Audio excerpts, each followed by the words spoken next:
ఇదిగో ప్రభా తండ్రి, సహోదరుడు ప్రభా తండ్రి, నాయన ఆశీర్వాదమును పద్మను ప్రభా తండ్రి మీరు ప్రేమించి దీవించారు తండ్రి, నీకు వందనాలు. వాళ్ళ తల్లిదండ్రులను దీవించి ఆశీర్వదించారని నీకు వందనాలు, స్తోత్రం.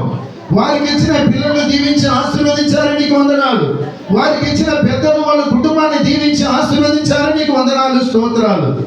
ప్రభు అందరూ బట్టి ప్రభా దేవుడు చేసిన మేలును మర్చిపోకుండా, దేవుడు ఒక చేసిన మేలును సాక్ష్యంగా అందరికీ వినిపించాలని తండ్రి స్తోత్రం. ఇక్కడ తండ్రి ఎంతో ప్రయాసముతో కూడిన ప్రభా తండ్రి, ఈ యొక్క కూడికల ప్రభా తండ్రి స్థానిక దైవ సేవకులతో కలిసి ఏర్పాటు చేసి ఉండగా యేసు నామములో ప్రభా తండ్రి నీ పిల్లల యొక్క ఉద్దేశమును మీరు ఆశీర్వదించమని ప్రార్థిస్తున్నాను తండ్రి, నీకు వందనాలు. మీ యొక్క దైవ సేవకుడు కూడా ప్రభా ఎంతో ప్రయాసపడి ప్రభా తండ్రి కూడికల ప్రభా తండ్రి అన్ని ఏర్పాట్లను ప్రభా చేసి ఉండగా నిన్నటి దినాన ప్రభా తండ్రి అద్భుతంగా జరిగించాలని నీకు వందనాలు, స్తోత్రం. ఈ యొక్క దినములో కూడా ఈ మధ్యాహ్న సమయంలో ప్రభా తండ్రి సంఘాన్ని ఉద్దేశించి కుటుంబాలను ఉద్దేశించి ప్రభా మీరు మాట్లాడమని ప్రార్థిస్తున్నాను, నీకు వందనాలు. నీ దాసుడైన నేను నీ ప్రతినిధిగా ప్రభా నిలబడుచున్నాను. జ్ఞానం లేని వాడిని ప్రభా స్తోత్రం.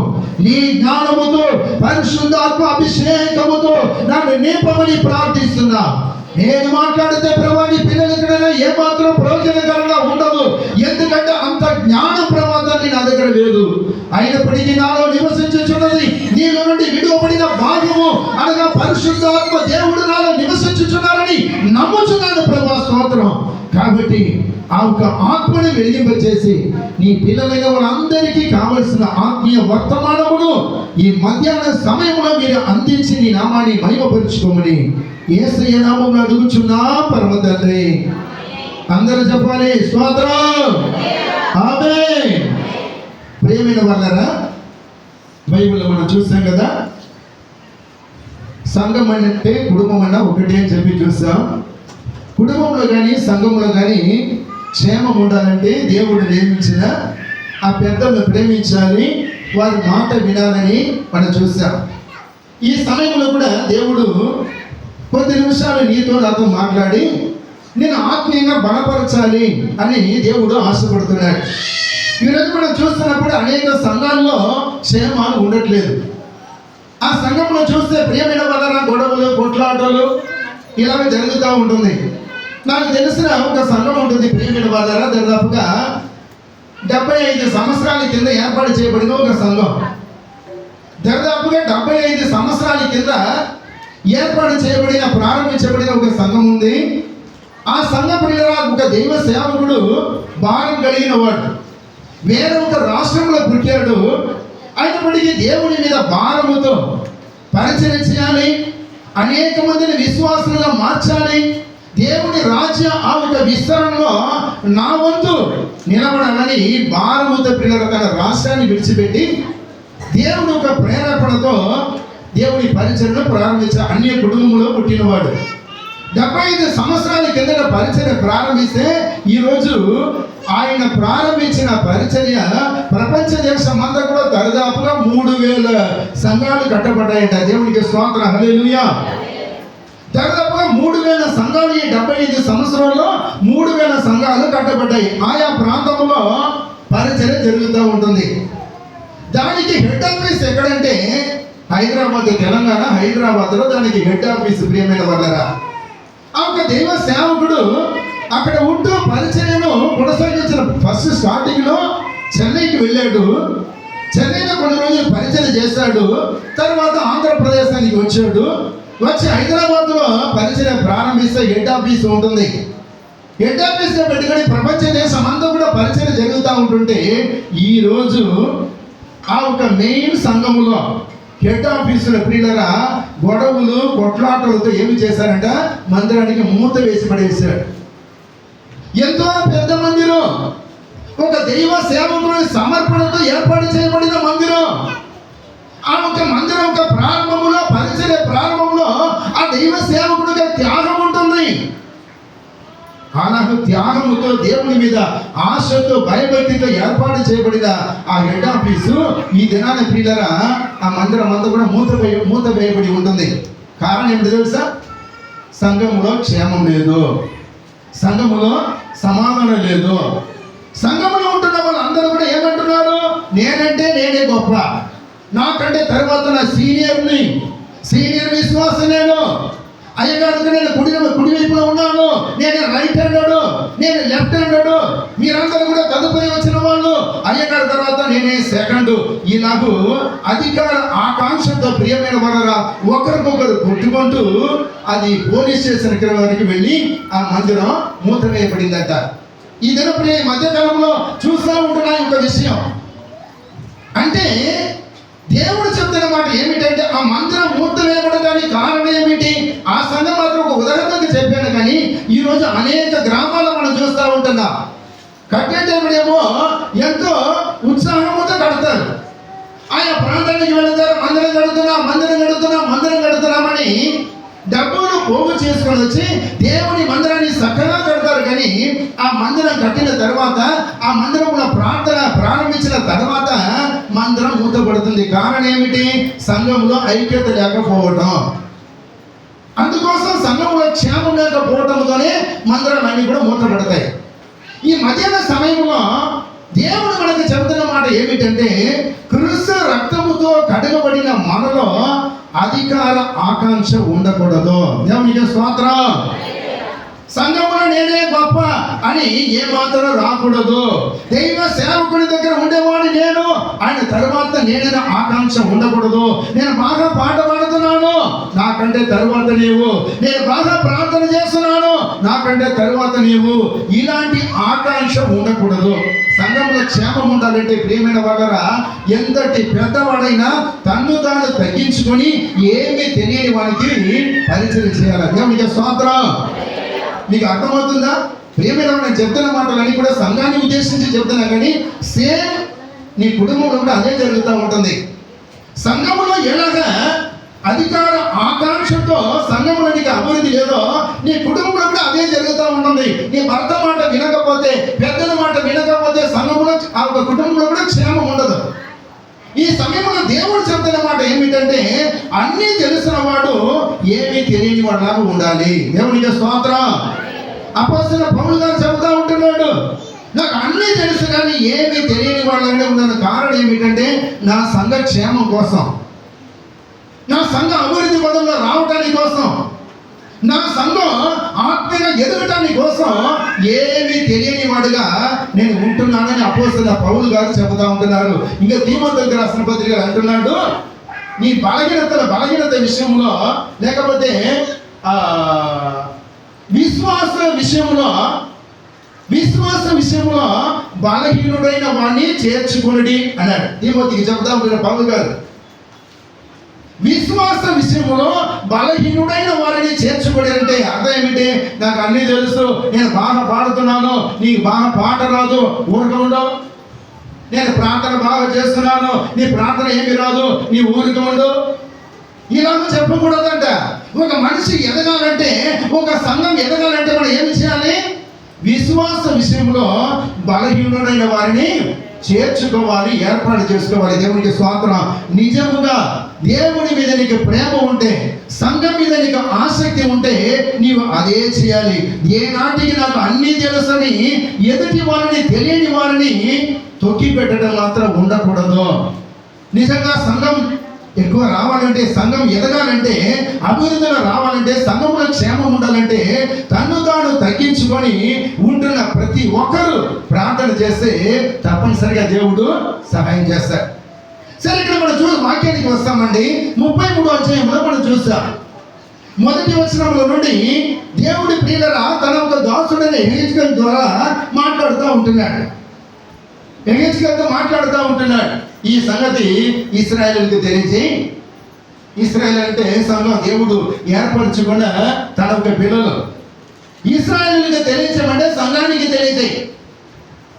సంఘానికి తెలియచేయమని మధ్యాహ్న సమయంలో మనం అర్థం చేసుకోవచ్చు ప్రియులరా. ఇక్కడ అంటున్నాడు, ఒకనొక సందర్భంలో, ఒకనొక సమయంలో నేను ఒకనొక దేశం మీదకి ఖడ్గమును రప్పింపగా ఆ జనులు తమలో ఒకరిని ఏర్పరచుకొని కావలిగా నిర్ణయించిన ఎడల అన్నాడు.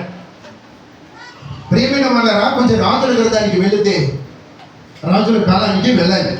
అక్కడ చూసినప్పుడు ఆ కాలంలో దేశాన్ని పట్టుకోవాలి, దేశాన్ని జయించాలని రాజులందరూ కూడా ఎప్పుడు కూడా ప్రయత్నం చేస్తూ ఉంటారు. వాళ్ళకి నెమ్మది ఉండదు. పలానా దేశానికి వెళ్ళాలి, పలానా రాజును ఓడించాలి, ఆ దేశాన్ని పట్టుకోవాలి, ఆ దేశాన్ని తనతో కలుపుకోవాలని ఇలాంటి ఆలోచన కలిగిన వాళ్ళంట ఆ కాలపు రాజులు. కానీ ఇక్కడ మనం చూస్తున్నప్పుడు ఇప్పుడు ఏమైనా వాళ్ళరా, ఇశ్రాయేలుతో ఇలాగూ చెప్పమని చెప్పినప్పుడు అక్కడ ఏముంది? ఒక రాజు నీ మీదకి, నీ దేశానికి వస్తున్నప్పుడు, శత్రు రాజు నీ మీదకి వస్తున్నప్పుడు నీ దేశానికి ఎలాంటి హాని కలగకుండా ఉండాలన్న ఉద్దేశంతో ఏమి చేయాలంట? ఒక మనిషి కావలి వాడిని ఏర్పాటు చేసుకొని నియమించుకొని ఏర్పరచుకొని కావలిగా నిర్ణయించిన ఎడలని చెప్పి రాయబడి ఉంది. మనకు కష్టం రాకుండా ఉండాలంటే తప్పనిసరిగా కావలి వాడు ఉండాలి. దేవుడికి స్తోత్రం. పక్క దేశం నుంచి ఇతర దేశంలోనికి రాకుండా ఉండడానికి కోసం ఏమి చేస్తారు? సమయంలో పెద్ద గోపురం కడతారు. పెద్ద గోపురం కట్టి ఆ గోపురం మీద ఒక మనిషిని ఉంచుతాడు. ఆయనకి జీతం ఇచ్చి వాచ్మెన్, నైట్ వాచ్మెన్ లేదా కావలి వాడు ఏమి చేస్తారు? ఆ గోపురం మీద కూర్చోబెడతారు. ఈ ఒక కావలి వాడు ఏమి చేస్తారంటే రాత్రి పగలు ఏమి చేస్తాడు? తిరిగి చూడటమే అని పని. తిరుగుతూనే ఉండాలి, తిరుగుతూ ఉండాలి. ఇప్పుడు చూస్తుంటే ఎత్తైనా కొండ మీద పిల్లలు సిగ్నల్ లైట్ ఒకటి పెడతా ఉంటారు. ఆ లైట్ ఏమి చేస్తుంది? తిరుగుతూ ఉంటుంది.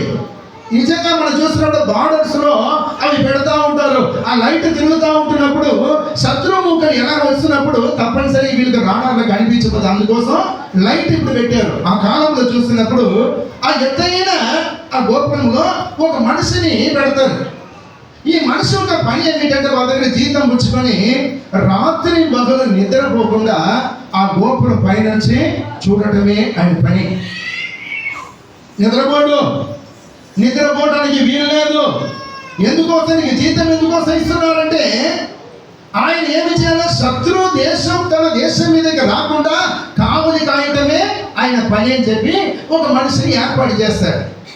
ఇప్పుడు ఈ ఒక మనిషి యొక్క పని ఏమిటంటే ఆయన రాత్రి పగలు నిద్రపోకుండా శత్రువును చూస్తూ ఉంటారు. ఈ సమయంలో ప్రియమైన వాళ్ళరా, దేవుడు చెప్తున్న మాట ఏమిటంటే ఆ కాలం రాజుల కాలంలో కావలి వాడిని ఏర్పాటు చేసుకుని గోపురం మీద నిలబెడితే ఆ ఒక శత్రు రాజులు తన దేశం మీదకి రాకుండా కావలి వాడు ఎలా కావలి కాస్తున్నాడో ఈ దినమున నీ ఆత్మీయ జీవితం పాడు కాకూడదన్న ఉద్దేశంతో, శత్రువైన సాతాను నీ మీద పడి నేను పాడు చేయకూడదన్న ఉద్దేశంతో దేవుడు ఏర్పాటు చేసిన కావలి వాడే మీ ఒక సేవకుడు. దేవునికి స్తోత్రం, హల్లెలూయా.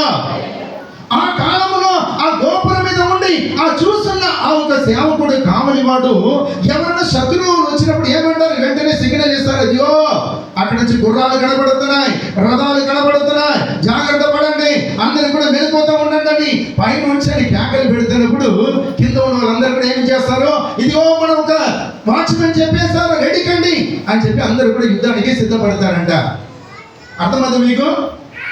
ఆ ఒక శత్రువును చూడటానికి కోసం కావలి వాడిని ఏర్పాటు చేసేవాళ్ళు. ఆ కావలి వాడు నిద్రపోయినంత వరకు వీళ్ళకి క్షేమం ఉండదు. అర్థం చేసుకోండి. ఆ కావలి వాడు నిద్రపోయినంత వరకు, నిద్రపోకుండా మెలుకువతో ఉన్నంత వరకు కింద ఉంటున్న దేశంలో ఏముంటుంది? క్షేమం ఉంటుంది. ఎందుకు?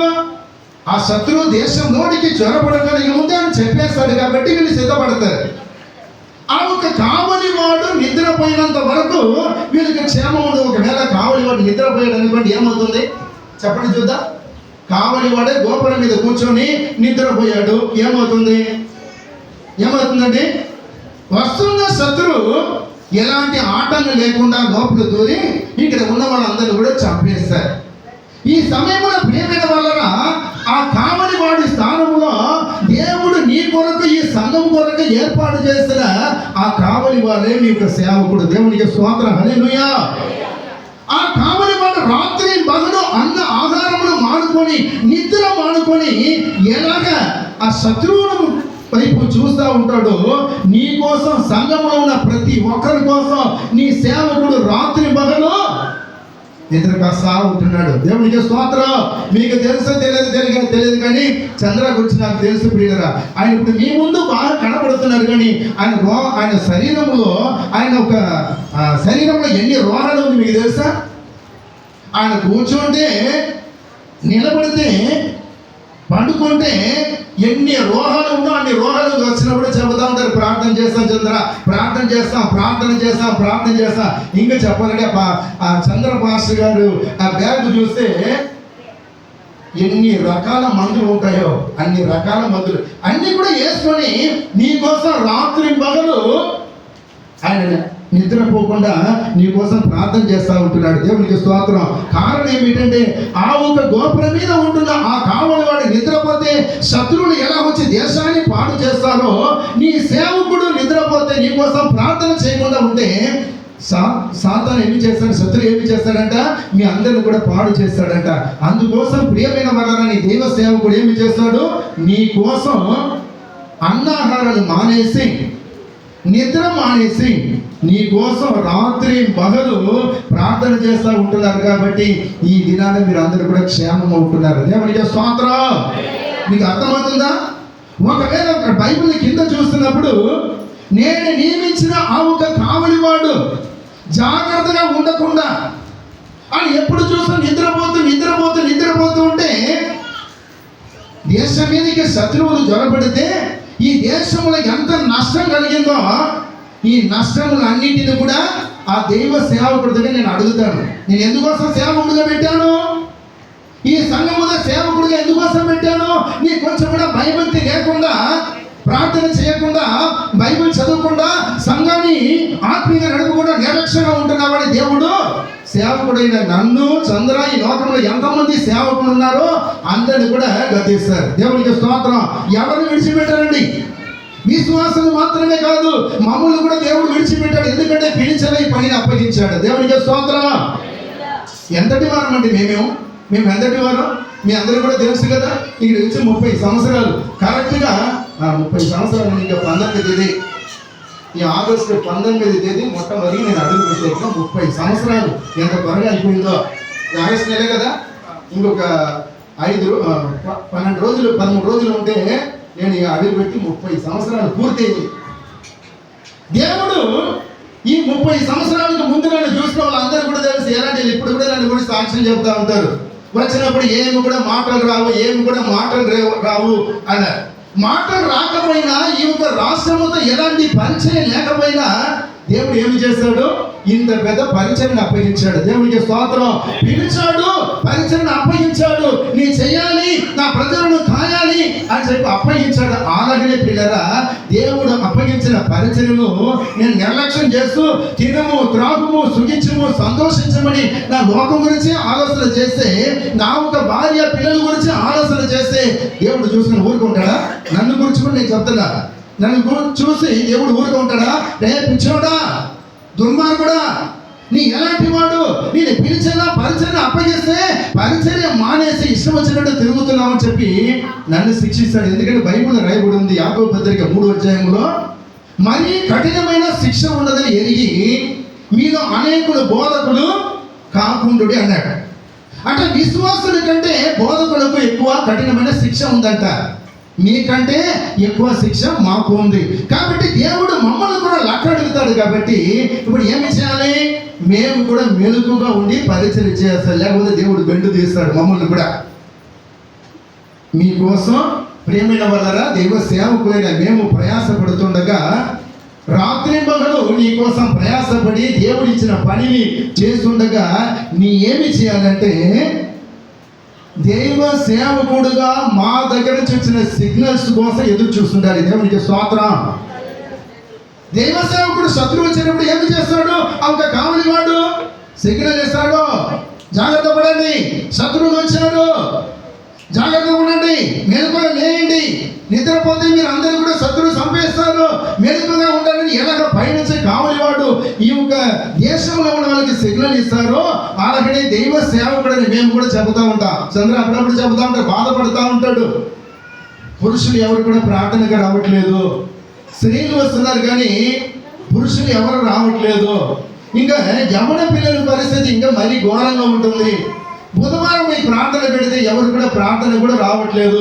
ఏదైనా స్తుతికుడికి పెడితే అని నేను చేయాల్సి వస్తుంది, కానీ వాళ్ళు చేసి తెచ్చి పెట్టమంటే ఆ ఇంట్లో స్తుతికుడు ఉన్న వాళ్ళే పిలిచి పెట్టుకోమని చెప్పు, మాకెందుకు చెప్తున్నారు? ఇలా ఎవరు చెబుతూ ఉంటున్నారంటే కొంతమంది. ఎంత బాధాకరమైన విషయం అండి.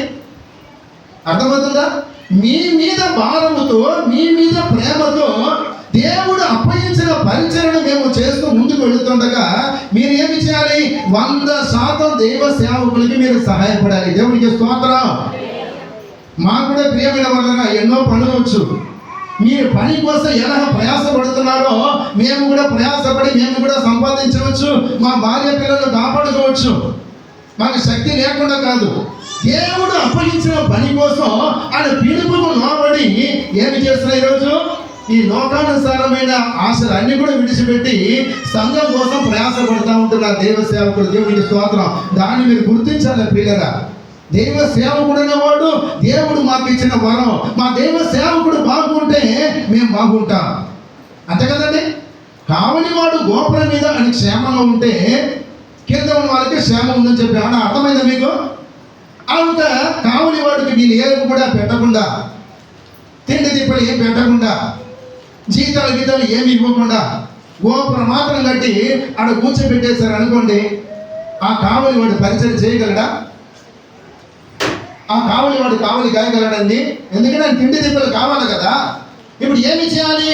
ఆ ఒక కావలివాడిని జాగ్రత్తగా మీరు చూసుకోవాలి. ఎక్కడ కింద ఉన్న ఆ జనాలు ఆ ఒక కావలివాడిని జాగ్రత్తగా చూసుకుంటే మీకోసం ఆయన పని చేయగలడు. అలాగే ప్రియమైన వల్లరా దైవ సేవకుడుగా దేవుడు మీ కొరకు ఏర్పాటు చేస్తున్న దైవ సేవకుడిని మీరు ఏమి చేయాలి?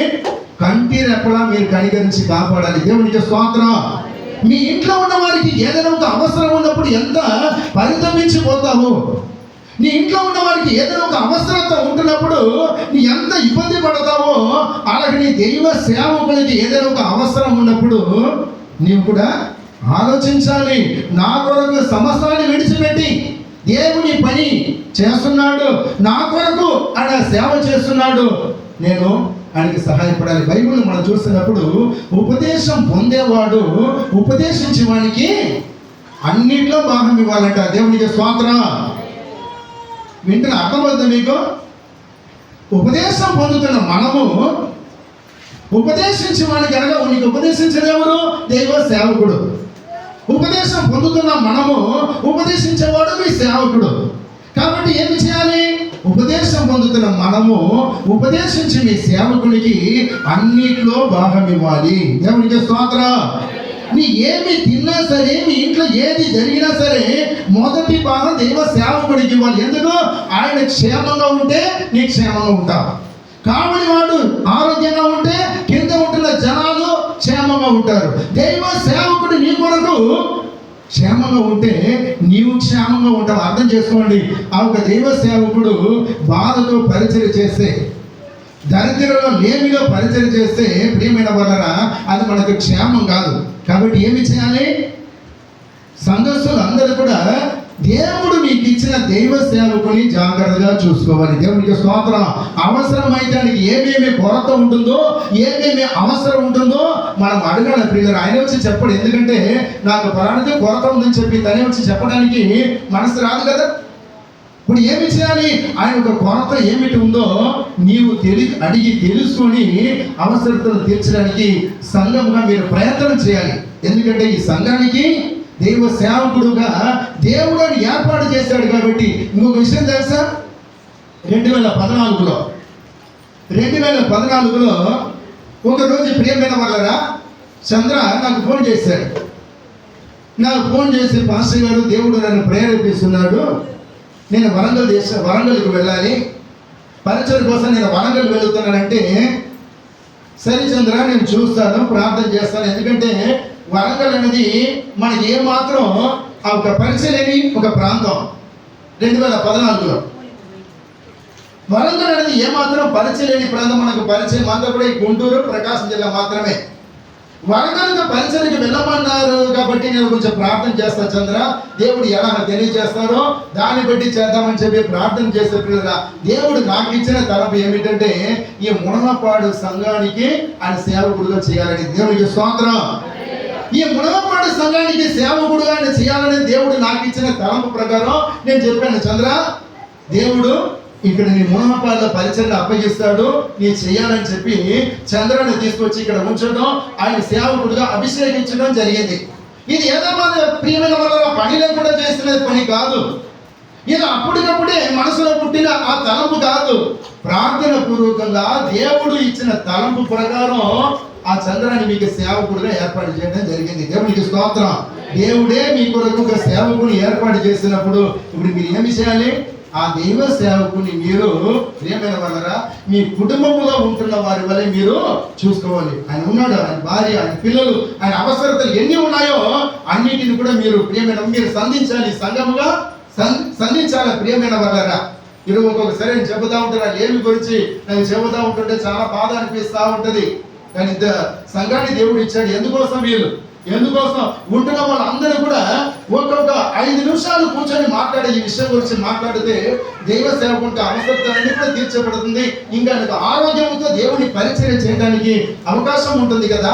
వీళ్ళు ఎందుకోసం ఇలా చేయట్లేదని చెప్పి ఒక్కొక్కసారి చాలా బాధ కూడా కలుగుతూ ఉంటుంది పిల్లరా. కానీ ఈ సమయంలో దేవుడు చెప్తున్న మాట ఏమిటంటే అందరూ కూడా క్షేమాన్ని కోరుకునే వాళ్ళు. అంతేనా? దేవునికి స్తోత్రం.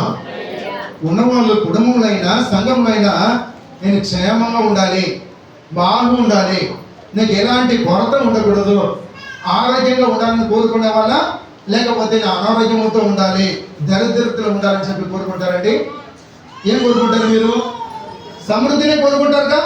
ఇప్పుడు సమృద్ధిని మీరు కోరుకుంటున్న వారు ఏమి చేయాలంటే నీ కొరకు దివారాత్రములు కన్నీళ్లు గార్చి ప్రార్థన చేయడానికి కోసం దేవుడు ఏర్పాటు చేసిన ఆ దైవ సేవకునికి మీరు సహాయం చేయాలి. రెండవదిగా ఆయన ఇస్తున్న సిగ్నల్స్ అన్నిటిని కూడా మీరు స్వీకరించాలి. ఆయన ఏమి చెప్పినా కూడా సరే ప్రార్థన చేస్తే దేవుడు ఆలోచన లేకుండా, దేవుడు ఒక తలంపు లేకుండా మీకు ఏది కూడా చేయడు చెప్పడు దేవుడు సేవకుడు అనేవాడు. దేవుడు ఆయనకి ఇచ్చిన తలంపై మీకు చెబుతాడు కాబట్టి ఆయన ఇచ్చిన సిగ్నల్స్ అన్ని కూడా మీరు స్వీకరించి దాని ప్రకారమే నడవాలి. దేవునికి స్తోత్రం. దైవ సేవకుడు ఏమి చెబుతాడో దాని ప్రకారం నడవాలని అర్థం. ఆయన ఏమి చెప్పేది నేనేమి వినేది, నాకు అన్ని తెలుసు అనిపోతాను, కానీ నష్టం తప్ప నీకు ఏమి కూడా లేదు. బైబిల్ చెబుతుంది ప్రియమైన వారలారా, కాపరి మాట గొర్రెలు వినేటప్పుడు ఆ గొర్రెలకు క్షేమం. దేవునికి స్తోత్రం. కాపరి మాటలు గొర్రెలు వినేటప్పుడు మనం చూస్తూ ఉంటున్నాం కదా. ఆ ఒక గొర్రెల కాపరులు అందరూ కూడా చాలా మంది మనం చూస్తూ ఉంటున్నాం. ఆ ఒక కాపరి ఏ మాటలు మాట్లాడదు, ఏ భాష మాట్లాడతాడో తెలియదు, కానీ ఆయన నోట నుంచి ఏదైనా శబ్దం వస్తూ ఉంటుంది. ఆ శబ్దానికి ఈ గొర్రెలు అంటే వెంట పరిగెత్తా ఉంటాయి. ఆ కాపరి వెంట పరిగెత్తా ఉంటుంది. అప్పుడు ఏమవుతుందంటే కాపరి మాట గొర్రెలు వింటున్నాయి కాబట్టి ఈ యొక్క కాపరి ఏమి చేస్తాడో, చేతులు ఎప్పుడు చూసినా ఒక కత్తి ఒకటి ఉంటుందండి. ఈ కత్తి ఉంటే కర్ర ఒకటి ఉంటుంది. దీన్ని తీసుకుని వెళ్తా ఉంటాడు. ఎక్కడెక్కడ చెట్టు కనపడుతుందో దాంట్లో ఉంటున్న ఆకులన్నీ కూడా కోసి పెడతా ఉంటాడు. ఎక్కడెక్కడ గడ్డి ఉంటుందో అక్కడ ముందు తోలుకుని పోతా ఉంటాడు. ఎక్కడ నీళ్లు ఉంటుందో, చెరువు ఉంటుందో అది ఎంత దూరమైనా తోలుకుని పోతా ఉంటాడు. కారణం ఆ గొర్రెలు ఈయన మాట వింటుంది కాబట్టి, కాపరికి వినేత చూపిస్తుంది కాబట్టి గొర్రెల యొక్క అవసరతలు అన్నిటిని కూడా పిల్లల కాపరి తీరుస్తాడు. దేవుడికి స్తోత్రం. కాబట్టి ఏమి చేయాలి? కాపరి మాట మనము వినాలి. హల్లెలూయా. కాపరి మాట వింటే నీకు క్షేమం, సంఘంలో క్షేమం. బైబిల్ మనం చూస్తున్నప్పుడు ఈ లోకంలో ఉంటున్న అన్ని కూడా ప్రియమైన వలన దేవుని మాట వింటుంది, కాపరి మాట వింటుంది. లోకంలో ఉన్న అన్ని కూడా, కానీ కేవలం మనుషుడు మాత్రమే దేవుని మాట వినట్లేదు, సేవకుని మాట వినట్లే.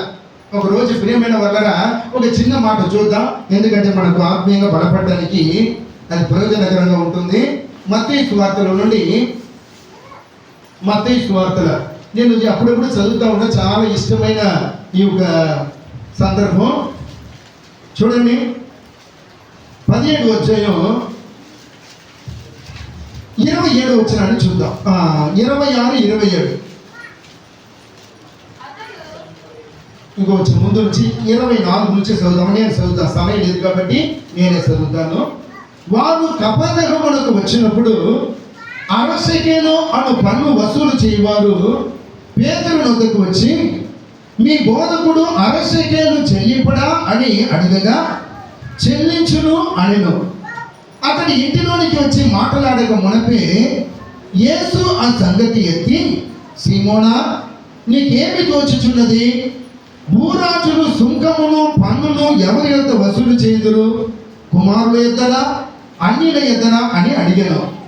అతడు అన్యుల ఎద్దరే అని చెప్పగా యేసు, అలాగైతే కుమారులు స్వతంత్రులే, అయినను మనము వారికి అభ్యంతరము కలుగు చేయకుండానట్లు నీవు సముద్రమునకు పోయి గాలము వేసి మొదట పైకి వచ్చు చేపను పట్టుకొని దాని నోరు తెరిచిన ఎడల 1 షెకెలు దొరుకును. దానిని తీసుకొని నా కొరకును నీ కొరకును వారికి ఇమ్మని అతనితో చెప్పాను. దేవునికి స్తోత్రం. ప్రియమైన బైబిల్లో మనం చదివినప్పుడు నాకు చాలా చాలా ఇష్టమైన వాక్య భాగం ఇది. ఒక రోజంట ప్రభువైన యేసుక్రీస్తు వారు తన శిష్యులతో కూర్చుంటున్నారు, దేవుని వాక్యము బోధిస్తూ ఉంటున్నారు. ఆ సమయంలో ఆ పన్ను వసూలు చేసేవాళ్ళు వచ్చి ఏమి చేస్తున్నారు, ఇంట్లో ఉన్నది ఎవరండి అడిగినప్పుడు యేసు ప్రభు వారు ఉన్నారు అని చెబుతా ఉంటున్నప్పుడు ఇక్కడ పేతురుని పిలిచి అడుగుతున్నాడు, మీ బోధకుడు పన్ను చెల్లింపడా? అర్థం చేసుకోండి, మీ ఒక బోధకుడు పన్ను ట్యాక్స్ కట్టడన్నప్పుడు ఈ సీమోన్ అంటున్నాడు, లేదులేండి ట్యాక్స్ కడతాడు అని. సరే వాళ్ళు వెళ్ళిపోయారు. వెంటనే పేతురు ఇంటిలోనికి వస్తున్నాడు. ఇంట్లో ఎవరు ఉన్నారు? యేసు ప్రభు వారు ఇంట్లోనికి ఉన్నారు, ఇంట్లో ఉన్నారు. పేతురు వచ్చి మాట్లాడడానికి ముందే యేసు ప్రభు వారు అంటున్నారు, పేతురు నీకు ఏమి తోచుచున్నది, ఏమి అనిపిస్తుంది? పన్ను ఎవరు కట్టాలి? ఇక్కడే ఈ ఊరినే పుట్టిన వాళ్ళు పన్ను కట్టాలా, లేకపోతే బయట దేశం నుంచి ఫారినర్స్ కట్టాలా అని అడిగినప్పుడు ఆ ఒక పేతురు అంటున్నాడు, ఇక్కడ పుట్టిన వాళ్ళు కాదు, బయట నుంచి బతకడానికి వచ్చే వాళ్ళే పన్ను కట్టాలయ్యా అంటున్నప్పుడు, అయితే మనం కట్టాల్సిన అవసరం లేదు కదా, ఇక్కడే పుట్టి పెరిగిన వాళ్ళం కదా, ఇక్కడే పుట్టి పెరిగిన వాళ్ళ మనం కట్టాల్సిన అవసరం లేదు కదా పేతురు. సరే వాళ్ళు అడిగారు కాబట్టి ఎలాంటి ఆటంకం కలగకుండా, ఇబ్బంది కలగకుండా నీ ఏమి చేయి, మన దగ్గర డబ్బులు లేవు. ఆ ఒక షెకెలు, 1/2 షెకెలు మనిషికి 1/2 షెకెలు కట్టాలంట. ఇప్పుడు మనం దేవుని పరిచయం మీద పరలోకం గురించి చెప్తున్న వాళ్ళం కాబట్టి మన దగ్గర డబ్బులు ఉండవు. అడుగుతున్న ఆహారంలో దేవుడే ఇస్తున్నాడు. ఇప్పుడు వాళ్ళు పన్ను కట్టే వాళ్ళు అడుగుతున్నారు కాబట్టి నీకు నాకు ఇద్దరు కూడా కలిసి పన్ను కట్టాలి, అర్ధ 1 షెకెలు కావాలి. ఇప్పుడు మన దగ్గర డబ్బులు లేవు, ఇప్పుడు ఏమి చేయాలా ప్రభు అంటున్నప్పుడు పేతురు గారిని చూసి యేసు ప్రభు వారు చెప్తున్నారు, దేవునికి స్తోత్రం. పేతురు ఏమేమి లేదు, నీవు ఎక్కడికి వెళ్ళమన్నాడు? ఎక్కడికి వెళ్ళమన్నాడండి? సముద్రానికి వెళ్ళు. అర్థం చేసుకోండి, నీవు సముద్రానికి వెళ్ళు. సముద్రానికి వెళ్ళి అక్కడ ఏం చేయాలంట? గాలం వేయమన్నాడు. గాలం వేస్తే మొట్టమొదటిగా నీకు కనబడుతున్న చేపలు ఉంది కదా, ఆ చేపలు నోరు తెరిచి చూస్తే దాంట్లో ఏముంటదంట? 1 షెకెలు ఉంటదంట. ఆ 1 షెకెలు తీసుకువచ్చి పన్ను అడిగి పోయారు కదా, వారి దగ్గర నీ కోసం 1/2 షెకెలు, నా కోసం 1/2 షెకెలు వాళ్ళకి ఇచ్చేయమని యేసు ప్రభు వారు పేతురుకి చెప్పారట. దేవునికి స్తోత్రం. ఇక్కడ చూస్తున్నప్పుడు ఇక్కడ 3 విషయాలు దేవుడు తెలియజేస్తున్నాడు. సంఘానికి చాలా చాలా అవసరమైన మాటలుగా ఉపయోగపడుతుందనే ఉద్దేశంతో నేను చెప్తున్నా. ఇక్కడ చూస్తున్నప్పుడు పన్ను వసూలు చేసే వాళ్ళు వచ్చారు. యేసు ప్రభు వారి దగ్గర డబ్బులు ఇవ్వటానికి డబ్బులు లేవు అనుకోండి. ఇక్కడ తన ఒక సేవకుని పిలిపించి, పేతురుని పిలిపించి అంటున్నాడు, సీమోను నీ వెళ్ళు, సముద్రానికి వెళ్ళమన్నాడు. ముందుగానే ఉన్న విషయం అంతా కూడా చెప్పేశాడు. సముద్రానికి వెళ్ళు, గాలము వేయి, ఆ ఒక దొరుకుతున్న మొదటి చేప నోట్లో ఉంటున్న ఆ షెకెలు తీసి వాళ్ళకి ఇవ్వమని ఆ ముందుగా అన్ని డీటెయిల్స్ చెప్పేశారు. ఇక్కడ చూస్తున్నప్పుడు దైవ సేవకుడైన సీమోను పేతురుకు పిల్లరా, మనకైతే సంశయం వస్తుంది, ఏంటి ఈయన ఇలాగ అంటున్నాడు, ఏంటి? గాలం వేయమన్నాడు. గాలం వేసి పట్టుకుంటే చేపలు అసలు అప్పటికప్పుడే దొరుకుతాయా? దొరకదు. ఒకవేళ దొరికినా దాని నోట్లో ఈ 1 షెకెలు ఉండటేంటి? దాని నోట్లో షెకెలు ఉండటేంటి? దాన్ని తీసి మన కోసం పన్ను ఇవ్వటం ఏంటని పిల్లల నీకైతే నాకైతే ఆ ఒక అనుమానం వచ్చి ఉంటుంది, సందేహం వచ్చి ఉంటుంది. కానీ ఇక్కడ మనం చూస్తున్నప్పుడు పేతురు గారంట ఏమాత్రం అనుమానించలేదంట. దేవునికి స్తోత్రం. ఏమాత్రం అనుమానించలేదు. యేసయ్య చెప్పినట్టే ఎక్కడికి వెళ్ళాడు? సముద్రానికి వెళ్ళాడు. చేతిలో ఏముంది? గాలం ఉంటుంది. ఆ గాలాన్ని వేసిన వెంటనే ఎక్కడ నుంచి వచ్చిందో తెలియదు కానీ ఒక చేప ప్రియమైన వాళ్ళ పరిగెత్తుకుని వచ్చింది. ఆ ఒక గాలం వేస్తే ఆ గాలంలో ఉంటుంది ఎరను మింగింది. ఆ గాలంలో ఎందుకంటే ఎర వేస్తారు కదా, దాంట్లో ఏదో ఒకటి వేస్తారు కదా, వేసిన ఎరను మింగితే లాగితే పైకి వచ్చింది. దాన్ని నోరు తెరిచి చూస్తే దానిలో కరెక్ట్గా ఎగ్జాక్ట్లీ యేసు ప్రభువు చెప్పినట్టు ఒకే ఒక శక్తి ఉందంట. దేవుడికి స్తోత్రం. ఇక్కడ దేవుడు చెప్తున్న మాట ఏమిటంటే పిల్లలు ఒక అద్భుతం ఇక్కడ దాగి ఉంటుంది. ఏమిటంటే జీవం లేని మొట్టమొదటిగా సేవకుడు దేవుని మాట విన్నాడు. దేవుని మాట వినాలండి. ఎవరైనా సరే, దైవ సేవకుడైనా విశ్వాసులైనా ఎవరైనా దేవుని మాట వినాల్సిందే. ఆకాశం కింద కానీ భూమి మీద కానీ ప్రతి మోకాలు నా ఎదుట వంగాలని యేసు ప్రభువు చెప్పారు. కాబట్టి నాకు అన్నీ తెలుసు, నేను ఎందుకోసం ఆయన ముందు వంగాలంటే కుదరదు. జీవ మరణంలో యెహోవా వశం. దేవునికి స్తోత్రం. ఒక చిన్న మాట చెప్పినా, ఒక ఊరికి ప్రియమైన వల్ల సార్ క్షమించండి, ఒక మనిషి దగ్గరికి వెళ్ళాను ఫ్యాన్ రిపేర్ చేయడానికి కోసం. ఎందుకంటే మా చర్చిలో 12-14 ఫ్యాన్స్ ఉంటాయి. సంవత్సరానికి ఒక 4-5 ఫ్యాన్లు పోతూనే ఉంటుంది. ఆ ఉరుములు మెరుపులు. ఒకే అతని దగ్గర నేను రిపేర్ చేస్తూ ఉంటున్నాను. ఇప్పుడు దాదాపుగా 8 సంవత్సరాలు అయింది. 8 ఏళ్ల నుంచి ఒక అతని దగ్గరే నేను ఆ ఒక ఫ్యాన్లు అన్ని కూడా రిపేర్ చేస్తూ ఉంటాను. ఆ రిపేర్ చేసిన అతను దేవుడు నమ్ముకోలేదు. కానీ నా ఒక తపన ఏమిటంటే ఈయన ఏదైనా దేవుడి వైపు నడిపించాలి, ఈయన ఏదైనా దేవుడిని నమ్ముకునేటట్టు చేయాలి. పేరు మాత్రం క్రిస్టియన్ పేరు, ఎప్పుడో దొంగ వచ్చి పెట్టారంట ఆయన పేరు మాత్రం క్రిస్టియన్ పేరే ఉంటుంది, కానీ దేవుని అంటే భయభక్తి లేనివాడు అని చెప్తా. సార్ ఇలాగ మీరు ఆదివారం మీరు మందిరానికి వెళ్తారా అంటున్నప్పుడు నేను పోనంటారు. కాకపోతే మా భార్య మాత్రం పిల్లలు పోతారు కానీ నేను పోనన్నాడు. ఏం సార్ అలా ఉండకూడదు కదా సార్, ఇలా మీరు కూడా క్రిస్టియనే కాదు సార్, క్రిస్టియన్ పేరు కూడా పెట్టుకున్నారు, మీరు ప్రార్థనకు మీరు కూడా పోవచ్చు. లేదండి మందిరానికి పోయే వాళ్ళు ఎవరు ఇట్లా అడుగుతారండి. డైరెక్ట్ అడిగాడు, మందిరానికి ఎవరు పోతారు? పాపం చేసే వాళ్ళు పోతారు. ఎవరిలో పాపం ఉంటుందో వాళ్ళు మందిరానికి వెళుతారు. దేవుడు వాళ్ళ పాపాన్ని పాపం నుండి బాగు చేస్తారని వెళుతూ ఉంటారు. నా దగ్గర ఏం పాపం లేదు. పాపం లేనప్పుడు నేను ఎందుకు మందిరానికి వెళ్ళాలి? లేదు సార్, బైబిల్ చెబుతూ ఉంటుంది ప్రతి మనిషి లోకంలో వచ్చిన తర్వాత వచ్చినప్పుడు పరిశుద్ధులుగా వస్తున్నారు, కానీ వివిధమైన తంత్రాలను నేర్చుకుని వాళ్ళందరూ కూడా పాపలైపోతున్నారు. అందరికీ జన్మ పాపం కర్మ పాపం ఉందని బైబిల్లో చెప్తుంది సార్. మీరు నేను పోనండి, నాకు ఎలాంటి పాపం లేదు, నా మనసాక్షి శుభ్రంగా ఉంటుంది, నేను పోను అనేవాడు. ఎన్నిసార్లు చెప్పినా అదే డైలాగ్. వయసు ప్రియులరా చూస్తే నాలాగా ఉంటాడు. ఇంకా నాకంటే ఇంకా కూడా కొంచెం బాగా మందంగా ఉంటాడు, మంచి యాక్టివ్గా ఉంటాడు. అకస్మాత్తుగా గుండెపోటు వచ్చింది, పోయిన వారంలో చచ్చిపోయాడండి. అకస్మాత్తుగా గుండెపోటు వచ్చింది, ఆసుపత్రికి తీసుకువెళ్ళారు. ఆసుపత్రికి తీసుకువెళ్ళిన తర్వాత అక్కడికి వెళ్ళిన తర్వాత ఎవరో నాకు చెప్పాడు, 3 రోజులు హాస్పిటల్లో ఉంచారంట. 3 రోజుల తర్వాత నాకు చెప్పారు. వెంటనే నేను ఫోన్ చేశాను. వాళ్ళు ఫోన్ చేస్తే అవునండి ఇలాగ జరిగిందండి, మీకు చెప్పలేదు, జరిగిందండి, ఆపరేషన్ చేస్తాం. 3 నెలల పాటు ఆపరేషన్ అయితే చేశారు కానీ కోమాలో ఉంటున్నాడు. 3 నెలల పాటు మాటలు కూడా రావంట, కళ్ళు మాత్రం అట్టడి చేస్తున్నాడు కానీ ఎలాంటి కదలిక వెళ్ళలేదండి, ప్రార్థన చేయమని చెప్పింది. సరే ప్రార్థన చేస్తామన్నాను. సంఘంలో కూడా చెప్పాను ఉపవాస ప్రార్థన. కానీ ప్రియమైన వాళ్ళ ఒక 9 రోజుల కిందట చూస్తే అలాగే చచ్చిపోయాడు. బాగా గట్టిగా ఉంటాడు, మంచివాడు, అంత నమ్మకంగా నాలో ఏమీ పాపం ఉన్నదని చెప్పి దేవుడిని ధిక్కరించిన వాడు అల్పాయుసులో అకస్మాత్తుగా వెళ్ళిపోయాడు. బైబిల్ చెబుతూ ఉంటుంది ప్రతి ఒక్కరు పాపులే, ఈ లోకంలో పాపం లేని వారు ఎవరు కూడా లేరు పిల్లగా. ప్రభువైన యేసుక్రీస్తు వారు మాత్రమే పాపం లేకుండా ఈ లోకంలో పుట్టినవాడు, పాపం లేకుండానే తండ్రి అయిన దేవుని యొద్దకు చేరినవాడు. దేవునికి స్తోత్రం. పాపం లేని ఏకైక దేవుడు యేసు ప్రభువారు. ఈ లోకంలో ఎంతో మంది దేవతలు అనబడిన వారు ఉన్నారని బైబిల్ చెప్పిన యేసు ప్రభువారు మాత్రమే పాపం లేని వారుగా ఈ లోకంలో పుట్టాడు. కాబట్టి మనం పాపం అని చెప్పి మనం ఒప్పుకోవాలి.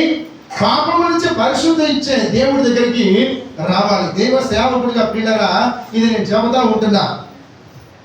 ఇక్కడ మనం చూస్తున్నప్పుడు ఈ యొక్క పేతురు గారు ఉన్నారు కదా, పేతురు గారు ఏమాత్రం అనుమానం పడలే. కొందరికి అనుమానం వస్తుంది కానీ ఈయనకి మాత్రం ఎలాంటి అనుమానం రాలేదంట. యేసు ప్రభువు చెప్పారు కాబట్టి ఏమి చేశాడు, గాలాన్ని తీసుకున్నాడు. గాలాన్ని తీసుకుని గాలాన్ని వేస్తే ఒక చేప వచ్చినట్టు ఇక్కడ కనబడతా ఉంటుంది. ఈ సమయంలో ప్రియమైన వారు దేవుడు మనకు తెలియజేసే మాట ఏమిటంటే, సముద్రం అనేది లోకానికి సాదృశ్యం. సముద్రం అనేది లోకానికి సాదృశ్యంగా ఉంటుంది. ఈ లోకముల సముద్రం నుంచి పట్టిన ఆ చేపలతో ప్రియమైన వాళ్ళరా, ఆ సముద్రం నుండి పట్టిన చేపలతో పేతురు గారు ఏం చేశారు? యేసు ప్రభు వారి అవసరతలను తన ఒక అవసరతను తీర్చుకున్నాడు. దేవునికి స్తోత్రం. వచ్చిన ఆ ఒక గాఢములో పడ్డ ఆ చేపలు యేసయ్య ఒక అవసరతను, దైవ సేవకుడైన పేతురు గారు ఒక అవసరతను తీర్చిందంట. ఎక్కడ నుంచి? సముద్రంలో నుంచి పట్టబడిన చేప, చెరువుల నుంచి కాదు, పెంపుడు చేపలు కాదు, సముద్రంలో నుంచి పట్టబడిన ఒక చేప యేసయ్య ఒక అవసరతను, దైవ సేవకుడైన పేతురు గారు ఒక అవసరతను తీర్చిందంట. అంటే ఈ దినాన ప్రియులరా, సముద్రం అనేది లోకానికి సాదృశ్యంగా ఉంటుంది కాబట్టి ఈ లోకంలో ఉంటున్న మనలందరినీ కూడా ప్రియులరా దేవుడు ప్రేమించాడు. దేవునికి స్తోత్రం. ఆ దేవుడు తన ఒక ప్రేమన ఆ గాలం ద్వారా దేవుడు నిన్ను నన్ను అందరిని కూడా పట్టాడు, తన ఎద్దుకు నడిపించాడు. ఇప్పుడు మనం ఏమి చేయాలంటే దైవ సేవకుని యొక్క అవసరతను తీర్చాలి, దేవుని యొక్క మనసును సంతోష పెట్టేవారుగా మనం ఉండాలి. దేవునికి స్తోత్రం. ఇక్కడ చూస్తుంటే పిల్ల అద్భుతం ఏమిటంటే, ఈ యొక్క పేతురు వల ఆ ఒక గాలం వేసిన వెంటనే ఆ చేప పరిగెత్తుకొని వచ్చిందట. దేవునికి స్తోత్రం. దైవ సేవకుడు గాలం వేసిన వెంటనే ఆ చేప పరిగెత్తి, ఏ చేప అది? యేసు ప్రభువు ఏమి మాట్లాడాడో, ఏ చేప గురించి చెప్పాడో అదే చేప పరిగెత్తుకొని వచ్చి ఆ గాలంలో చిక్కినాయట పిల్లరా. అంటే దేవుని ఒక మాట చేప విన్నది. దేవునికి స్తోత్రం. ఆ ఒక చేప యేసయ్య మాట విన్నది. దేవుడు ఒక మాటను బట్టి వల వేసిన ఆ గాలం వేసిన ఆ ఒక పేతురు గారిని గౌరవించింది ఆ చేప. ఈ సమయంలో ప్రియులరా, దేవుడు నిన్ను నన్ను ఈ లోకముల నుండి పాపము నుంచి విడిపించి సంఘంలో ఒక సభ్యులుగా ఉంటున్నప్పుడు ఏం చేయాలంట? మనం దేవుడు ఒక మనసు సంతోషపడేటట్టు పరిశుద్ధంగా బతకాలి. దేవునికి స్తోత్రం. నీ ద్వారా దేవుడు ప్రియమైన వలన సంతోషపడాలి. అదే సమయంలో యేసయ్యతో ఉంటున్న పేతురు ఒక అవసరతను ఎలాగా ఆ చేప తీర్చుందో అలాగనే నీ దైవ సేవకుని ఒక అవసరతల్లో నీ తీర్చాలి. దానికంటే ముఖ్యం ఏమిటంటే ఆ దైవ సేవకుడు చెప్తున్న ఆ మాటలను నీవు తూచా తప్పకుండా పాటించాలి. దేవునికి స్తోత్రం. ఎంతమంది పాటిస్తున్నారండి? ఎంతమంది పాటిస్తున్నారు? ఎంతమంది పాటిస్తున్నారండి? ఈరోజు కూడా ఈ సంఘంలో ఏదైనా కార్యక్రమం చేయాలంటే అందరి దగ్గర వచ్చి అడుగుకొని నిలబడాలి. ఇంటికి ఇంత, ఇంటికి ఇంత, ఇంటికి ఇంత అని చెప్పి మీ దగ్గర అంతా కూడా అడుగుకొని నిలబడాలి. ఒక దైవ సేవకుడు అడుగుకుండా దేవుని పరిచయలో తన ఇష్టానుసారంగా చేయడానికి మనం సంఘంలో ఎలాంటి అవకాశం లేకుండా పోయింది. ఎందుకు? కారణం ఏమిటి? ఆయన ఇవ్వవలసిన కానుకలు ఇవ్వలేకపోతున్నారు.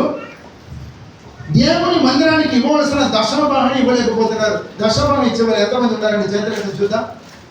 దశమ భాగం ఇచ్చేవాళ్ళు ఎంతమంది ఉన్నారు? మనస్ఫూర్తిగా దేవుడు ఉన్నాడు, నాకు తెలియదు కానీ దేవుడు మాత్రం చూస్తున్నాడు. దశమ భాగం ఇచ్చేవాళ్ళు బైబిల్ చెప్తుంది కదా, దేవుడే నీ తింటున్న ఆహారాన్ని దీవించి ఈ లోకముని బతకడానికి కోసం అన్ని ఇచ్చేవాడు దేవుడు. ఆయన ఇవ్వకపోతే ఈ లోకంలో ఒక నయా పైసా కూడా మనం సంపాదించలేం. దేవుడు అన్ని ఇస్తున్నాడు కదా. అన్ని ఇచ్చిన దేవుడికి దశభాగం ఇచ్చేవారు ఎంతమంది ఉన్నారు? చేతుల తండ్రి దేవుడు చూస్తున్నారు, దేవుడిని దీవిస్తారు. అందరు ఒక్కరు కూడా ఇవ్వట్లేదా? దేవుడు ఎక్కడి నుంచి వస్తుందండి? దైవ సేవకుడికి సంతోషంతో పరిచయం ఎలా చేయగలడు?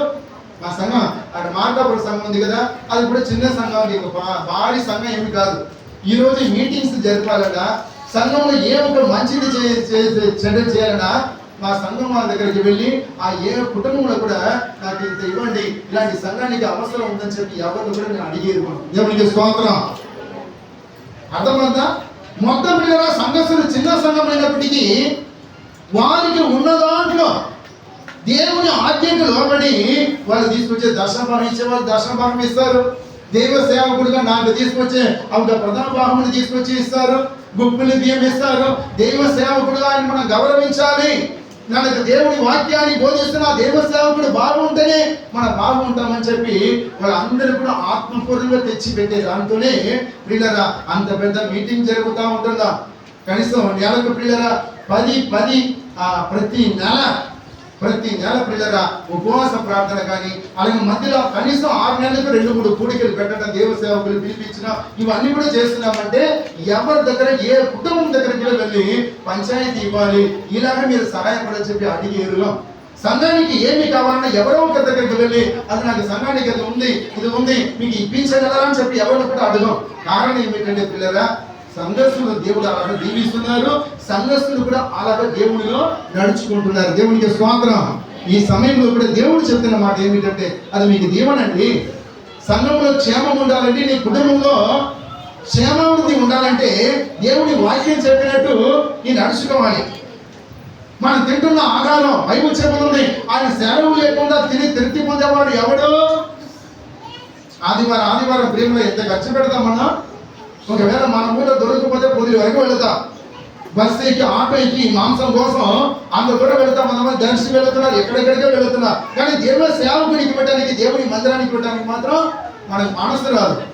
మొత్తం ప్రియులరా, దేవుని విషయంలో ఎంత నీ కఠినంగా నడుచుకుంటావో అంత కఠినంగా నీ దాసి పెట్టే డబ్బులు అన్ని కూడా ఎక్కడికి పోతారు సార్? ఎక్కడికి పోతండి?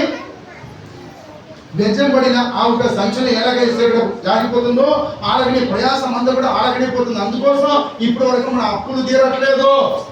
ఇప్పుడు వరకు అప్పులనే మనం బతుకుతా ఉంటున్నా, సంతోషం లేదు, సమాధానం లేదు.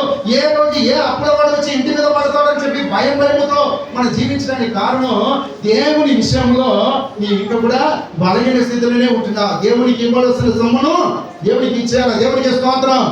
ఒకసారి అందరు చేతులు ఎత్తండి. దేవునికి స్తోత్రం. చేతులు ఎత్తిన వారందరూ కూడా దర్శన భాగాన్ని కరెక్ట్గా ఇవ్వాలి. ఎంత డబ్బులు దించిండ్రయ్యా. చేతులు ఎత్తిన వాళ్ళందరూ కూడా దర్శనం కరెక్ట్ డబ్బుకి దించుండ్రు. ఎంత కఠినలో ప్రియమైన వాళ్ళ, నీ కుటుంబంలో క్షేమం ఉండాలంటే, సంఘంలో క్షేమం ఉండాలంటే తప్పనిసరిగా దేవుని విషయంలో నీ కరెక్ట్గా ఉండాలి.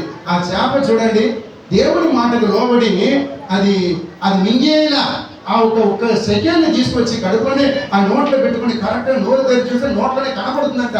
కరెక్ట్గా దేవుని మాటకు లోబడి దైవ సేవకుడు తీసి పెట్టింది. ఈ సమయంలో కూడా నీ సంపాదించిన సంపాదన, నీ చేయించిన ఆ ఒక ఉద్యోగం నీకు అభివృద్ధి కావాలంటే మొట్టమొదటిగా దేవుని సన్నిధికి రావాలి, దైవ సేవకుని చేతుని పెట్టాలి. దేవునికి స్తోత్రం. అప్పుడే నీకు దీవెన ప్రియులరా. దైవ సేవకుడు దుఃఖముతో పరిచయం చేస్తుంటే అది నీకు క్షేమం కానే కాదు. కాబట్టి ఇలాగూ దైవ సేవకుని గణపరచాలి, దేవుని గణపరచాలి. రెండవదిగా ఆయన ఇచ్చే సిగ్నల్స్ అనగా ఆయన చెప్పే మాటలు మనము వినాలి. గోపురం మీద కూర్చుంటున్నా ఆ ఒక కావలి వాడు, ఇదిగో శత్రువులు వస్తున్నాడు, లైట్ కనబడుతుంది, గుర్రాలు కనబడుతుంది అని చెప్పిన వెంటనే వీళ్ళు ఎంత విని జాగ్రత్త పడతారో అలాగనే ప్రియమైన వాళ్ళగా దేవుని పిల్లలైన మనము, విశ్వాసులైన మనము దైవ సేవకులు చెప్తున్న మాట మనం వినాలి. వినకపోతే మనకు మాత్రం అది ఏమాత్రం నష్టాన్ని కలిగిస్తుంది, కానీ అది ఏమాత్రం క్షేమాన్ని మాత్రం ఇవ్వదు. సరే, ఈ విషయంలో ప్రియమైన వాళ్ళరా ఒక గ్రామస్తుల గురించి నేను తెలియజేస్తాను, ఒక పట్టణస్తుల గురించి నేను తెలియజేస్తానండి. యోనా గ్రంథంలో నుండి ఒక పట్టణస్తులు నేను చూపిస్తాను. యోనా గ్రంథం 3వ అధ్యాయం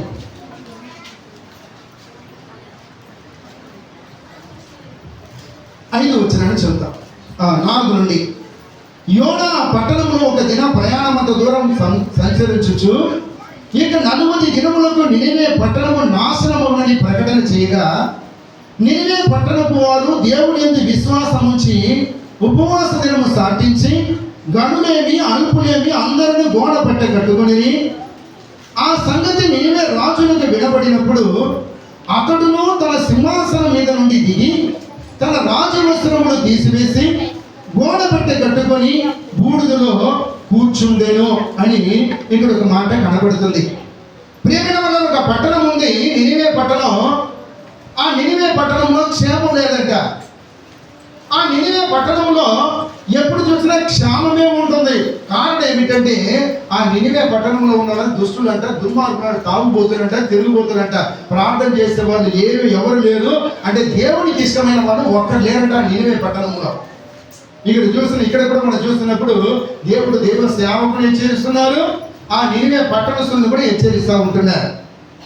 ఇక్కడ దేవుడు చూసినప్పుడు ఆ నినివే పట్టణంలో ఉన్న ఆ పట్టణస్థులందరూ కూడా ఇలాంటి పరిస్థితుల్లో ఉంటున్నప్పుడు, దరిద్రతలో దుర్మార్గంలో ఉంటున్నప్పుడు దైవ సేవకుడిని యోనాని పిలిచి దేవుడు ఏమన్నాడు, యోనా నీవు నినివే పట్టణానికి వెళ్ళి వాళ్ళకు స్వార్థను ప్రకటించమంటే యోనా గారు ప్రకటించలేదంట, తార్షీషుగా పారిపోయాడంట.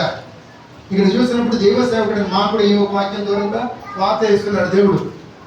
దేవుడు చెప్పిన మాట వినాలి, కానీ దేవుని ఒక ఉద్దేశానికి మేము కూడా తిరుగుబాటు చేస్తే మాకు కూడా వార్త పడుతుందని దేవుడు ఇప్పుడు కూడా తెలియను. మీకోసం నినివే పట్టణస్థుల గురించి చెప్పాలనుకుంటే ఇక్కడ పైకి చూస్తే దేవుడు మమ్మల్ని కూడా తాట తీస్తున్నాడు. ఈ ఒక యోనా ఏం చేశాడంట, నినివే పట్టణానికి వెళ్ళమంటే దేవుడి మాట వినలేదంట. దేవుని మాట వినకుండా ఎక్కడికి వెళ్ళాడు, తార్షీషు పట్టణానికి పారిపోయాడు. తార్షీషు పట్టణానికి పారిపోవటంతో ఆయనకి ఎంత ఇబ్బంది కలిగింది తెలుసా అండి. అప్పటి వరకు సంతోషముతో సమాధానముతో దేవుడు ఇచ్చిన దాన్ని తింటూ ఎంతో బాగా వెళుతున్న వాడు చేపల గర్భములో, తిమింగల గర్భంలో ఆయన 3 దినాల పాటు ఎంతో ఇబ్బంది పడ్డాడంట.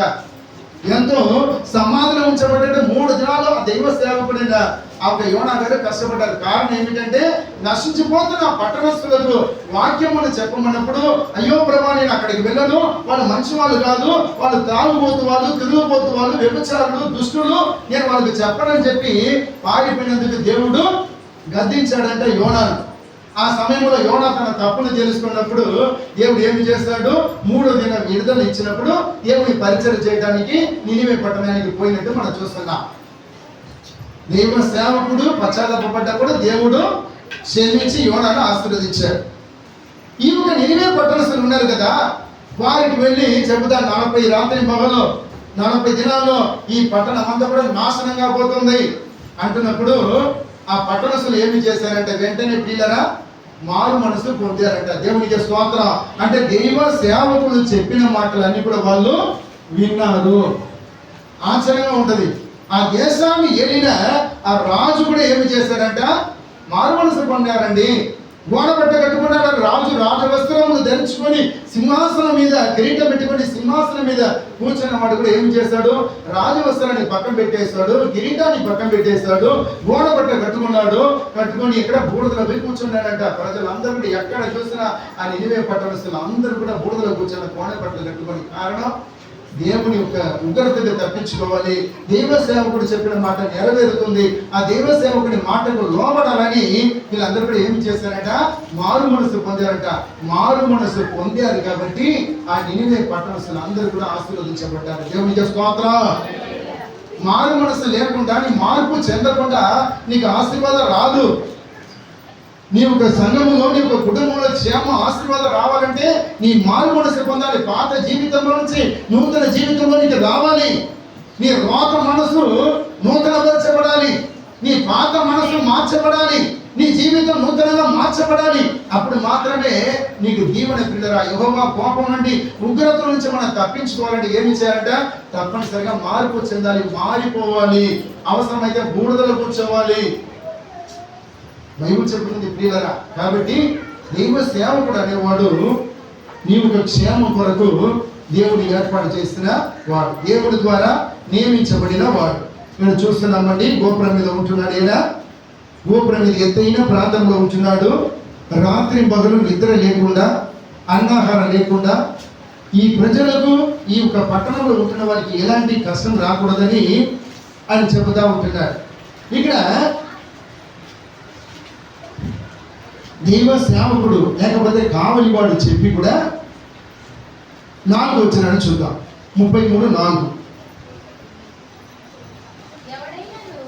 ఎవడైనను వాకానాదం వినియును జాగ్రత్త పడనందున ఖడ్గం వచ్చి వాని ప్రాణము తీసిన ఎడల వాడు తన ప్రాణమునకు తానే ఉత్తరవాది.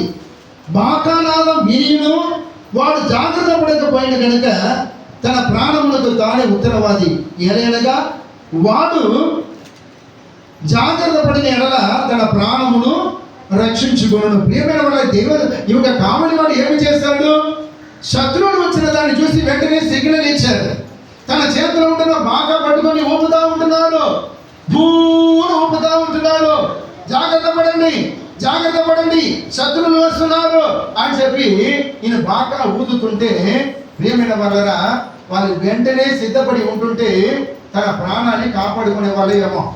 కానీ ఇక్కడ చూసినప్పుడు దేవుడు అంటున్నాడు, బాకానాద విని ఎవరు జాగ్రత్త పడతారో వారిని గురించి ఎలాంటి ఇబ్బంది లేదు, కానీ ఆ బాకానాద వినియును ఎవరు నిర్లక్ష్యంగా ఉన్నాడో వాడు చచ్చిపోతాడు. ఆ మరణానికి వాడే ఉత్తరవాది అన్నాడు. అంటే ప్రియమైన దైవ సేవకులైన మేము ఈరోజు వాక్యాన్ని వినిపిస్తున్నాం కదా.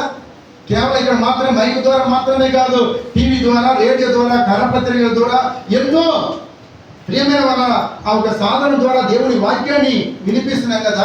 ఆ ఒక వాక్యాన్ని బట్టి ఎవరు మారు మనసు పొందుతారో, ఆ వాక్యాన్ని బట్టి హెచ్చరించబడి ఎవరు యేసుక్రీస్తు దగ్గరికి వస్తారో వారు తప్పించబడతారు. దేవునికి స్తోత్రం.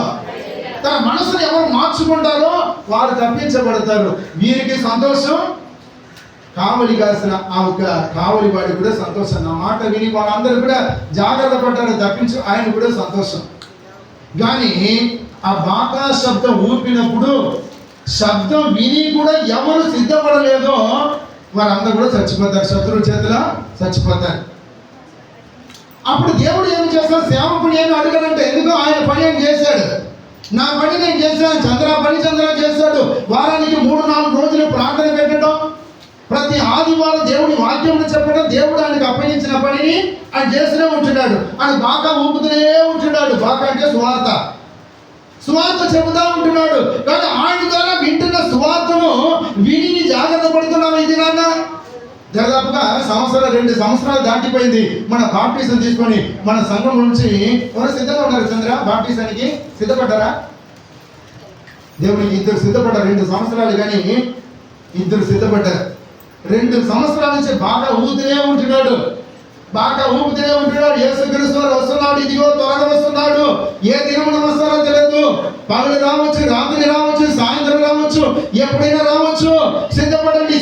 2 సంవత్సరాల నుంచి సువార్తను బాగా ఊపుతుంటే ఎవరు మారు మనసు పొందిన వాళ్ళు, ఎవరు రక్షింపబడిన వాళ్ళు ఇద్దరు మాత్రం ఉంటుంది. దాన్ని బట్టి నాకు చాలా సంతోషం. దేవునికి స్తోత్రం. కానీ బైబిల్ చెబుతుందండి, ఇది బాగా ప్రభువు యేసుక్రీస్తు రావడానికి సమయమైంది. జరుగుతున్న ఈ సూచనలు అన్ని కూడా అదే మనకు కనబడుతూ ఉంటుంది. ఏమాత్రం ఈ రోజు ఇప్పుడు చూస్తుంటే ఈ రోజు స్నేహంగా ఉంటున్న దేశాలన్నీ కూడా మరుసటి రోజు చూస్తే శత్రువులుగా మారిపోతాయి. ఒకటి మీద ఒకటి బాంబులు వేసుకొని ఎంతో గందరగోళాలను సృష్టించుకుంటున్నాయి. ఇవన్నీ కూడా బైబిల్లో మనం చూస్తూ ఉంటున్నాం. మన పిల్లగా ఈ 100 సంవత్సరాల అతిపెద్ద భూకంపం వచ్చిందంట రష్యాలో. ఈ 100 ఏళ్లలో ఎప్పుడు కూడా లేని అతిపెద్ద భూకంపం 8.8 రిక్టర్ స్కేల్ 8.8 తీవ్రమైన భూకంపం వచ్చిందంట. ఆ భూకంపానికి ప్రియుల సునామీ వచ్చి అది ఒక దేశంలో కొంత భాగం అంతా తుడిసిపెట్టుకుని పోయింది. ఎప్పుడు ఈ మధ్యలో ఒక 8 రోజులు అయింది. ఇక్కడ జూలై 26 అనుకుంటున్నా. ఒక 10 రోజుల భయంకరమైన సునామీ వచ్చింది, భయంకరమైన భూకంపం వచ్చింది. ఈ మధ్య కాలంలో రష్యా, ఉక్రెయిన్, అలాగే పిల్లల ఇస్రాయల్ దేశం, పాలస్తీనా దేశం, ఆ ఒక ఇరాన్ దేశం, ఆ సిరియా దేశం అన్ని కూడా కొట్టుకోవటం మనం చూస్తూ ఉంటున్నాం. మన భారతదేశం, పాకిస్తాన్ దేశం యుద్ధం వచ్చిందో మనమంతా కూడా చూస్తాం. ప్రతి ఇంట్లో గొడవలు, కొట్లాటలు, కలగలు జరగడం మనం చూస్తూ ఉన్నాం. ఇవి కూడా వేదనలతో ప్రారంభమని యేసు ప్రభువారు చెప్పారు. అంటే యేసు ప్రభువారు రావడానికి ముందు ఇవన్నీ కూడా జరుగుతుందని యేసు ప్రభువారు చెప్పారు. కాబట్టి ఇవన్నీ కూడా మనం చూస్తున్నప్పుడు యేసయ్య యొక్క రాకడ సమీపంగా ఉంటుంది. దేవునికి స్తోత్రం. యేసయ్య ఏ సమయంలో కూడా రావచ్చు. ఇప్పుడు నీ ఏమి చేయాలంటే, నీ దైవ సేవకుడు ఊపుతున్నా లేకపోతే ఆ ఒక బాకా నాదం, సువార్త అనే బాకా నాదం మీరు అందరూ కూడా విని సిద్ధపడాలి. దేవునికి స్తోత్రం. గోపురం మీద నిలబడుతున్నారు. దేవుడు పరిచర్యలో ఆ గోపురం మీద దేవుడు నిలబెట్టాడు దైవ సేవకుని. ఆయన మార్పు పొందండి, జాగ్రత్త పొందాలని చెప్పి ఆ ఒక స్వార్థ భాగములు ఊపుతా ఉంటున్నాడు. ఆ శబ్దమును విని బాగుపడితే, ఆ శబ్దమును విని హెచ్చరింపబడితే ప్రభువైన యేసుక్రీస్తు వస్తే యేసయ్యతో సహా నీవు కూడా వెళ్ళిపోతావు. దేవునికి స్తోత్రం. ఆ శబ్దాన్ని దైవ సేవకుడు చెబుతున్న సువార్త ఆ బాకాన్ని వినకుండా నీ ఇంకా టైం ఉందిలే అని చెప్పి నిర్లక్ష్యంగా ఉంటే నీవు చచ్చిపోతావు. నీ సావును బట్టి దేవుడు నిన్నే అక్కడ అడుగుతాడు, కానీ దైవ సేవకుని మాత్రం ఏమి అడిగాడు? ఎందుకు? ఆయనకు దేవుడు అప్పగించిన పనిని ఆయన చేశాడు. జాగ్రత్త పడండి. ఆయన చెప్పాడు, ప్రభువా నీ చెప్పిన పని నేను చేశాను కదయ్యా, నీ చెప్పిన పని, రాత్రి పగలు నిద్ర లేకుండా అప్పగించిన పని నేను చేశాను, వాళ్ళు వినట్లేదు, దానికి నేనేం చేయాలి ప్రభు అని చెప్పి దైవ సేవకుడు దేవునికి లెక్క చెబుతాడు. కానీ దేవుడు నిన్ను అడుగుతాడు, నీ ఎందుకోసం వెళ్ళలేదు? దైవ సేవకుడు చెప్పాడు కదా, నీ ఎందుకోసం వెళ్ళలేదని చెప్పి దేవుడు నిన్ను అడుగుతాడట. కాబట్టి ప్రియమైన వాళ్ళరా, సంఘములో క్షేమం ఉండాలంటే తప్పనిసరిగా దేవుని మాట వినాలి, దైవ సేవకుల మాట వినాలి. అదే సమయంలో వాక్యం ఏమేమి చెబుతుందో తూచా తప్పకుండా నీ పాటిస్తే తప్పనిసరిగా దేవుడు సంఘంలో క్షేమాన్ని ఇస్తారు. నేను చూస్తున్న ఈ సంఘాన్ని చూస్తున్న మిగతా సంఘాల వల్ల ఆశ్చర్యపడిపోవాలి. ఈ మధ్య కాలంలో ప్రారంభించబడిన సంఘం, మనమైతే తల్లి సంఘం, కానీ మనం అలాగనే ఉంటున్న ఈ సంఘం ఎలాగా ఆత్మీయంగా ఎదుగుతాడు. సంఘంలో ఉన్న వాళ్ళు ప్రతి ఒక్కరూ ఎంత బాగా ప్రార్థన చేస్తున్నారు, ప్రతి ఒక్కరు ఎంత బాగా పాడుతున్నారు, అంతేకాదు వాళ్ళ కుటుంబాన్ని ఎంత బాగా కట్టుకున్నారు, కుటుంబంలో ఉన్న వాళ్ళందరూ కూడా ఎంత బాగా రక్షించుకొని దేవుళ్ళు ముందుకు వెళుతున్నారు. కానీ మనం అలాగా చేయలేకపోయామని చెప్పి మిగతా వారు నిన్ను చూసి ఆశ్చర్యపడేటట్టు దేవుడు గొప్ప కార్యం చేయాలని ఆశపడుతున్నాడు. కానీ నీ మాత్రం ఏమి చేయాలి? దేవుని మాట, నీ దైవ సేవకుని మాట విని దేవుని వాక్యంలో ఏమేమి రాయబడి ఉందో నీకు అనుకూలంగా మరచుకుండా దేవుడు ఏమేమి రాసి ఉంచాడో దాన్ని తెలుసుకొని ముందుకు వెళితే నీకు ఆశీర్వాదం. అదే సమయంలో కుటుంబంలో కూడా ప్రియంగా చాలా మంది అశాంతితో ఉంటున్నారు కదా. దాని కారణం ఏమిటంటే పెద్దల మాట వినకపోవటం, పెద్దలకు తిరుగుబాటు చేయటం, భర్త మాట వినకపోవటం, భార్య మాట వినకపోవటం. అన్ని నాకు తెలుసు, నేను బాగా చదువుకున్నాను, ఈ లోక జ్ఞానం ఉంటుంది, నేను ఆయా స్థలంలో తిరిగి వస్తాను, నీ చెప్పేది ఏమి లేదు, వినేది ఏమి చెప్పి తిరుగుబాటు చేయడంతో ఈరోజు అంతేకాదండి ప్రతి కుటుంబంలో తిరుగుబాటు ఉంది. ఈ కాలంలో, ఈ మధ్య కాలంలో ఒక ట్రెండ్ వచ్చింది. అంతకుముందు మా చిన్నతనంలో పిల్లరా పెళ్ళి అయింది అనుకోండి, అత్త కోడల్ని ఇబ్బంది పెట్టింది, అవసరమైతే కృష్ణాలు పోసి కథలు పెట్టేది అనమాట. మా చిన్నతనంలో ఆ ఒక పేపర్లో చూసినప్పుడు ఈ వార్తలు, ఈ యొక్క సోషల్ మీడియా ఏముంటుంది కదా, పేపర్లో చూస్తా. మొదటి రోజు జరిగిన విషయాలన్నీ కూడా మరుసటి రోజు పేపర్లో చూస్తా. అత్తలు ఏమి చేస్తారు, కోడల్ని కృష్ణాలు పోసి కథలు పెట్టేవాళ్ళంట. అప్పుడు పేపర్లో చూస్తా. కొన్ని రోజులు అయిపోయిన తర్వాత చూస్తే కోడలు అత్తల మీద కృష్ణాలు పోసి తగలు పెట్టడం మొదలయ్యేది. రెండు మారిపోతూ ఉంటుంది. ముందు అత్తలు కోడలను చంపేవాళ్ళు, తర్వాత కోడలు అత్తలను చంపడం మొదలు పెట్టారు.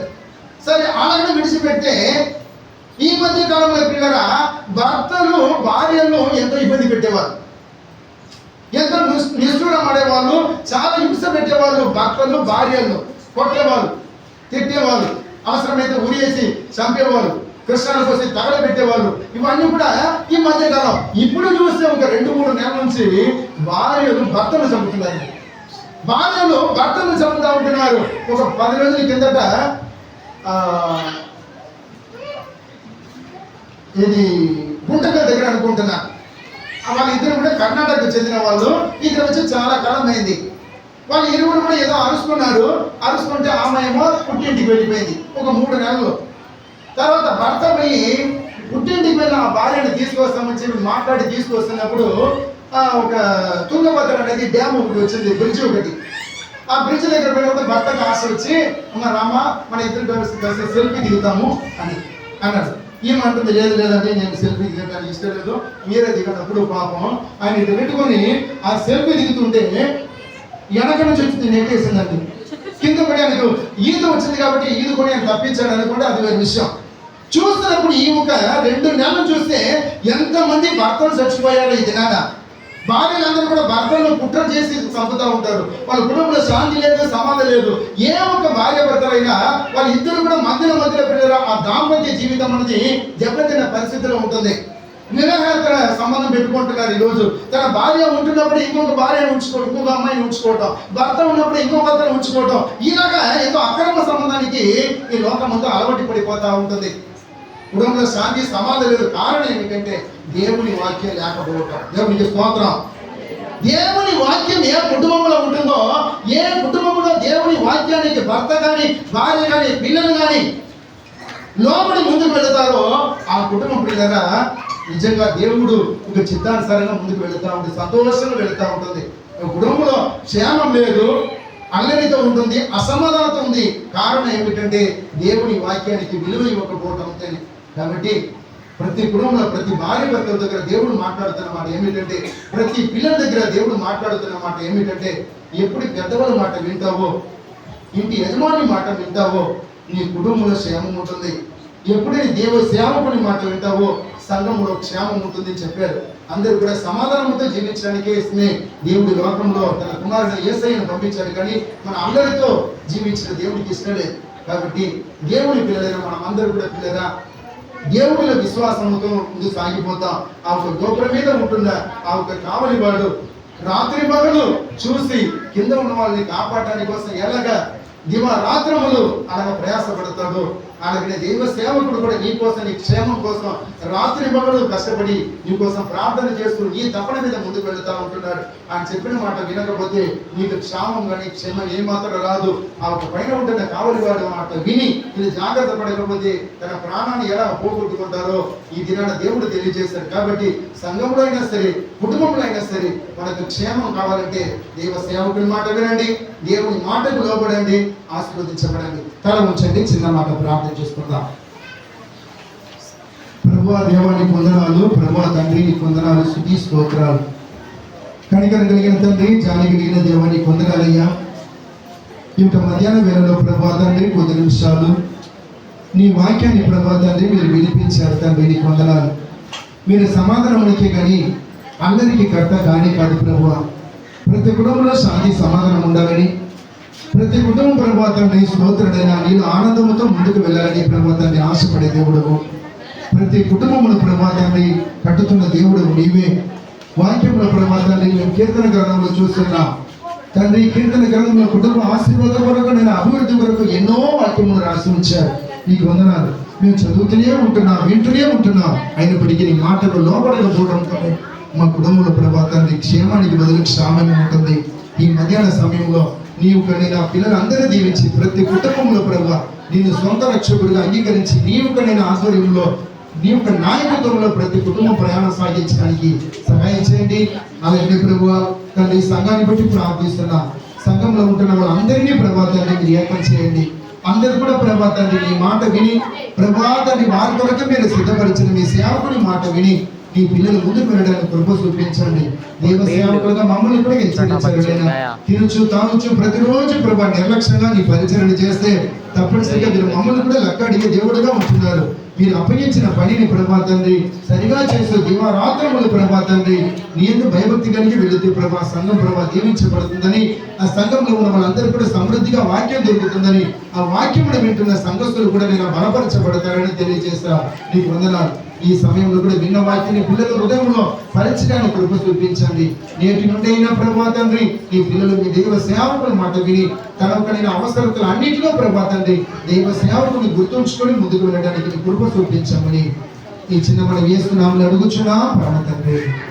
ఆమేన్. దేవునికి స్తోత్రం. హల్లెలూయా. Praise the lord.